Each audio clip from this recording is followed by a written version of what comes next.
اور پوچھنے کا مقصد یہ تھا کہ کیا یہ بھی جنوں کی طرح ہوں گے؟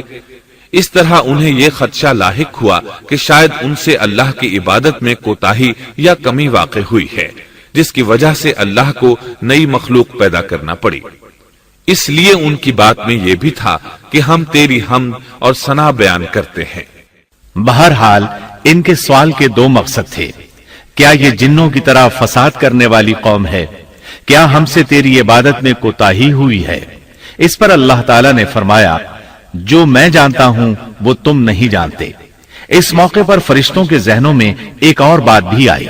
وہ آپس میں کہنے لگے کہ اللہ تعالیٰ جو بھی مخلوق پیدا کرے گا وہ ہم سے زیادہ معزز اور عالم نہیں ہو سکتی۔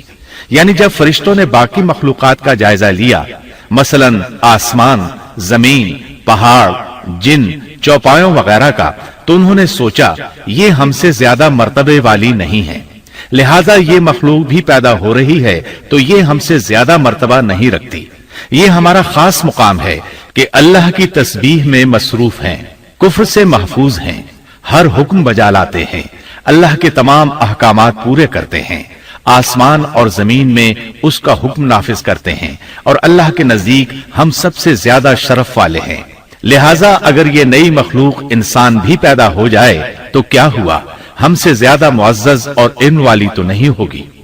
بہرحال جب اللہ تعالیٰ نے آدم کو پیدا کیا تو زمین کی مٹی لانے کا حکم فرمایا، چنانچہ اللہ تعالیٰ کے پاس مٹی لائی گئی۔ امام ترمذی، ابن حبان اور امام احمد رحمت اللہ علیہ نے ایک حدیث بیان کی ہے جس کے الفاظ کچھ یوں ہیں۔ اللہ تعالیٰ نے آدم علیہ السلام کو مٹی کی ایک مٹھی سے پیدا فرمایا۔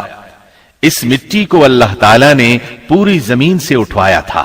یہی وجہ ہے کہ آدم کی اولاد زمین کے لحاظ سے ہی ظہور پذیر ہوئی۔ بعض سرخ رنگ کے ہیں تو بعض سیاہ اور بعض سفید، اور کچھ اس کے درمیان میں ہیں۔ بعض نیک ہیں، بعض خبیث، اور کچھ پاکیزہ قسم کے ہیں۔ انسان کی تخلیق مٹی سے شروع ہوئی، اس مٹی کو پانی سے تر کیا گیا تو یہ تین بن گئی۔ اسی وجہ سے قرآن مجید کی بعض آیات میں تراب کا لفظ آیا ہے۔ تراب خشک مٹی کو کہتے ہیں، اور بعض آیات میں تین کا لفظ آیا ہے۔ تین تر اور بھیگی مٹی کو کہتے ہیں۔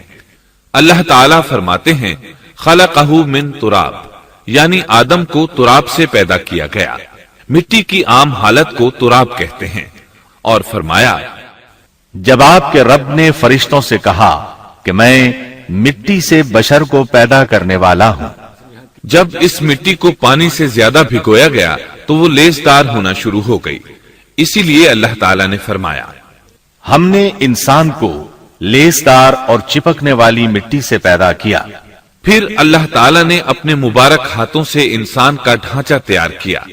اللہ نے فرمایا خلقت بیدی، میں نے اپنے دونوں ہاتھوں سے پیدا کیا۔